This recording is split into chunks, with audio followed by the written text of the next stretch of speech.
नमस्कार, आप देख रहे हैं बिस्तक और मैं हूं आपके साथ श्रेया ठाकुर। शेयर बाजार में सोमवार के सत्र में भयंकर बिकवाली देखने को मिली।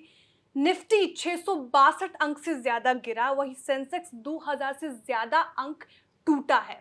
अंतर्राष्ट्रीय बाजार में भी कोहराम मचा हुआ था। जापान का निक्केई 13% से ज्यादा टूटा।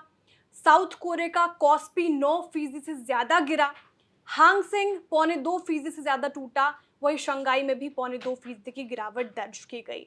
शुक्रवार को डाउ जोन्स 610 अंक गिरा। वहीं नैस्डैक की बात करें तो 400 से ज्यादा अंक की गिरावट हमें नैस्डैक में भी देखने को मिली शुक्रवार को। वजह क्या रही? तो वजह अमेरिका में मंदी का डर। अमेरिका में मंदी के डर ने बाजारों को गिराया है और ग्लोबल बाजारों पर इसका जो डर था वो हावी दिखा है। लेकिन अब जेफरीज के क्रिस वुड ने एक रिपोर्ट जारी की है। क्या कुछ उस रिपोर्ट में कहा गया है यूएस को लेकर, इंडियन शेयर मार्केट को लेकर, उस पर बात करेंगे आज। और इसकी जानकारी देने के लिए हमारे साथ मौजूद है वरिष्ठ पत्रकार और मेरे सहयोगी प्रवीण शर्मा जी। सर नमस्कार आपका। Thank you Isha. सबसे पहला सवाल तो मेरा यही होगा कि जेफरीज ने क्रिस वुड ने एक रिपोर्ट जारी की है, तो क्या सच में दुनिया की सबसे बड़ी अर्थव्यवस्था मंदी की ओर बढ़ रही है या फिर वहां की अर्थव्यवस्था बस एक मुश्किल दौर से गुजर रही है? देखिए, जेफरीज के एनालिस्ट क्रिस वुड को पूरी दुनिया में एक स्थापित नाम माना जाता है। खासतौर पे भारत में भी उनको बहुत सारे लोग ट्रैक करते हैं। उनकी जो जो उनका ग्रीड एंड फियर का जो नोट एक आता है वो आज भी आया है 5 अगस्त को। उसको लोग बड़ी गहराई से उसको ट्रैक करते हैं और उसमें जो वो बताते हैं चीज़ें उसको भी काफ़ी गहराई से देखा जाता है। अब उन्होंने आज जो पूरी दुनिया में सेल ऑफ नज़र आया है, एशियाई मार्केट्स में नज़र आया है और जो फ्राइडे को यूएस मार्केट्स में दिखाई दिया, उस पे उन्होंने ये कहा है कि जो यूएस का लेबर मार्केट है, वहाँ पे वीक होता हुआ दिखाई दे रहा है यूएस का लेबर मार्केट। और ये चीज़ एक चिंता की बात उन्होंने बताई है कि जो यूएस मार्केट है, वहाँ पे जो नई नौकरियाँ हैं, जुलाई का जो डेटा आया है, वो 1,14,000 नई नौकरियाँ पैदा होने का डेटा आया है, जो उम्मीद से कम है। जून के मुकाबले भी वो कम है आंकड़ा। तो एक ये फैक्टर है। दूसरा जो अनएम्प्लॉयमेंट का रेट है वो 3 साल के हाई पे पहुंच गया 4.3% पे। तो ये दूसरा फैक्टर है। और तीसरी एक चीज जो है, जो अमेरिका के पीएमआई मैन्युफैक्चरिंग पीएमआई का जो डेटा आया वो 51.6 से घट के 49.6 पे आ गया। तो ये जो 2-3 बड़ी चीजें हैं ये बता रही हैं कि यूएस इकोनॉमी में क्या मंदी जैसा एक खतरा पैदा हो रहा है। और माना ये भी जा रहा है, ये सवाल ये भी उठाए जा रहे हैं कि क्या जो यूएस फेड है वो रेट कट को टाइमली करने से चूक गया, क्या वक्त रहते वो रेट कट नहीं कर पाया और अब अमेरिका की जो इकोनॉमी है वो एक क्राइसिस में नजर आ रही है। तो उन्होंने यही चीज बोली है कि ये संकेत दिख रहे हैं कि लेबर मार्केट में एक कमजोरी है। दूसरी चीज उन्होंने ये कही है कि जो स्मॉल कैप स्टॉक्स को का जो वो है रसेल 2000, उसको वो सबसे ज्यादा वल्नरेबल यानी जोखिम में नजर आ रहा है। वहां पे जो डाउन टर्न अगर यूएस की इकोनॉमी का है वो वहां पे दिखाई दे सकता है। रसेल 2000 में गिरावट इसमें है। करेक्ट। तो ये उन्होंने चीजें अपने ग्रीड एंड फियर का जो उनका नोट आता है उसमें उन्होंने इन बातों का जिक्र किया है। रेट कट को लेके भी उन्होंने ये कहा है कि अगर यूएस में अब रेट कट होता भी है तो वो अमेरिकी शेयरों के लिए उतना ज़्यादा मददगार साबित नहीं होगा। इसके बजाय वो इमर्जिंग मार्केट और एशिया के जो शेयर बाजार हैं उनके लिए ज़्यादा हेल्पफुल हो सकता है। वजह उसकी ये है कि यहाँ के जो सेंट्रल बैंक हैं, जैसे भारत में आरबीआई है, हमारे पास ज़्यादा रूम है रेट कट करने के बाद। तो उससे ये है कि भारतीय शेयर बाजारों में उसकी तेजी नजर आ सकती है। अमेरिकी शेयर बाजारों को अब शायद वहाँ रेट कट का भी फायदा नहीं मिलेगा। जी बिल्कुल, मैं उसी पे आ रही थी प्रवीण जी। लेकिन उससे पहले मैं ये समझना चाहूंगी, आपने मैन्युफैक्चरिंग पीएमआई आंकड़े बताए, अगर वो 50% से कम होता है तो वो क्या एक चिंता के विषय बन सकते हैं? बिल्कुल बिल्कुल। ये बात तो है कि जो डेटा है पीएमआई के वो बताते हैं कि आपकी मैन्युफैक्चरिंग एक्टिविटी किस लेवल पे है, उसमें क्या सुधार हो रहा है या उसमें कॉन्ट्रैक्शन नजर आ रहा है। और वही चीज जब वहां पे जुलाई का जो डेटा आया और जो वो 2% पॉइंट डाउन अगर नजर आ रहा है तो वो एक बड़ा इंडिकेटर है इस बात का कि मैन्युफैक्चरिंग यूएस में कमज़ोर होती दिख रही है। जी। क्रिस वुड ने ये कहा कि जो रेट कट होंगे अमेरिका में, वहाँ अमेरिकन शेयर बाजार में उतना फ़ायदा उसको दिखेगा नहीं, लेकिन बिल्कुल। एशियन मार्केट्स में हमें इसका फ़ायदा देखने को मिल सकता है, चाहे वो जापान की निक्केई हो या फिर इंडियन शेयर मार्केट। सर, उस पे और आप प्रकाश डालें कि क्या अब निवेशकों को क्या एक राहत की उम्मीद है शेयर मार्केट में? लेकिन हालाँकि हम ये भी अटकलें लगा रहे थे कि जहाँ-जहाँ निक्केई हो गया या फिर कॉस्पी हो गया, 9 से 13% तक गिरे हैं ये सारे शेयर बाज़ार, वहीं इंडियन शेयर मार्केट 2.25% तक टूटा है। बिल्कुल। देखिए, अगर हम रेट कट को लेके बात करें तो भारत में भी पिछले 2 साल आप मान लीजिए तक तब से रेट्स जो है वो ऊँचे लेवल पे हैं। 2021 की अगर हम बात करें जून-जुलाई के आसपास रेट जो है भारत में, अगर होम लोन के रेट हम देखें तो 6.5% के लोएस्ट लेवल पे थे।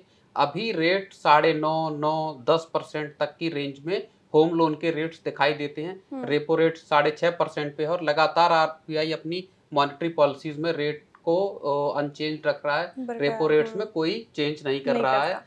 इसके उलट बैंक ऑफ जापान ने पिछले हफ्ते रेट्स बढ़ाए हैं। 0.25% बैंक ऑफ जापान ने रेट बढ़ाया। साथ ही साथ उसने ये भी कहा कि हम जो बॉन्ड की जो खरीदारी है उसको भी घटाएंगे।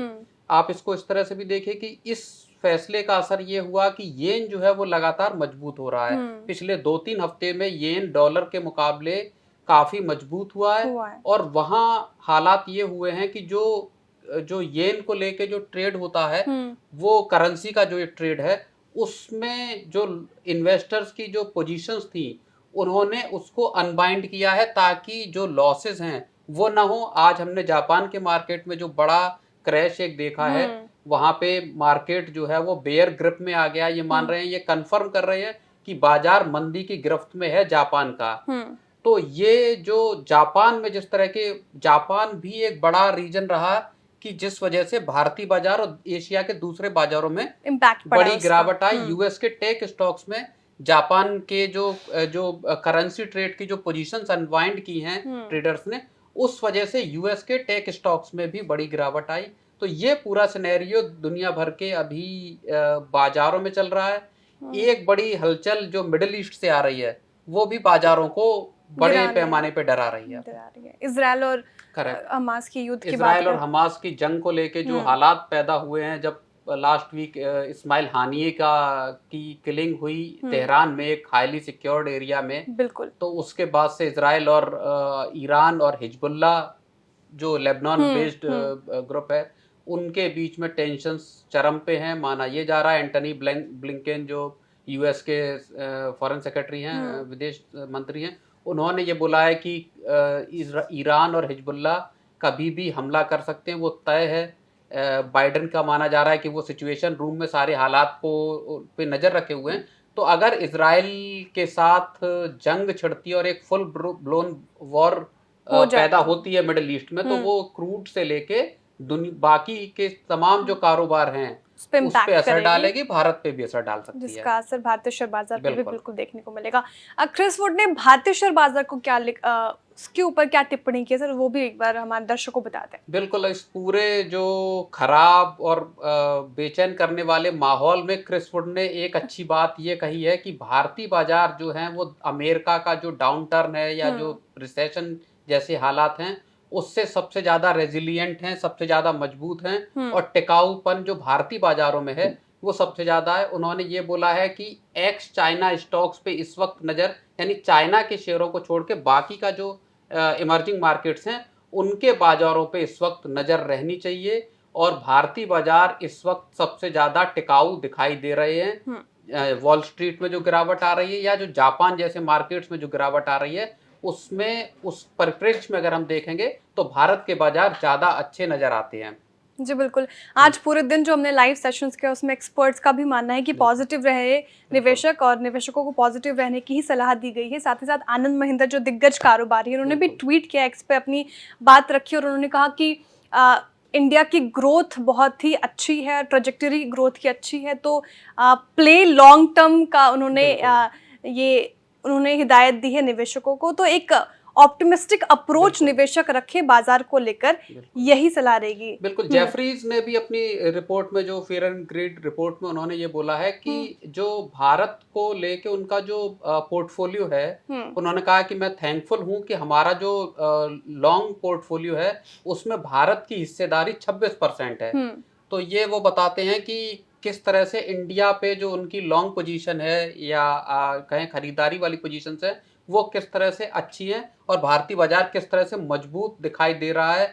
उन्होंने एक और बात कही है, उन्होंने कहा भारत के बाजार के रेजिलिएंट होने की एक बड़ी वजह यह है कि वो भारतीय पूंजी पर आधारित है। डोमेस्टिक जो मनी है वो इंडियन मार्केट को सस्टेन कर रहा है, इंडियन मार्केट को टिकाए हुए है। तो ये भी एक बड़ी बात कही है क्रिस वुड ने। करेक्ट। बिल्कुल बिल्कुल सर, बहुत बहुत शुक्रिया ये जी। पूरी तस्वीर हमें बस समझाने के लिए कि क्रिस वुड ने क्या कहा, और इससे मुझे पूरी उम्मीद है कि दर्शकों को एक उम्मीद मिली होगी।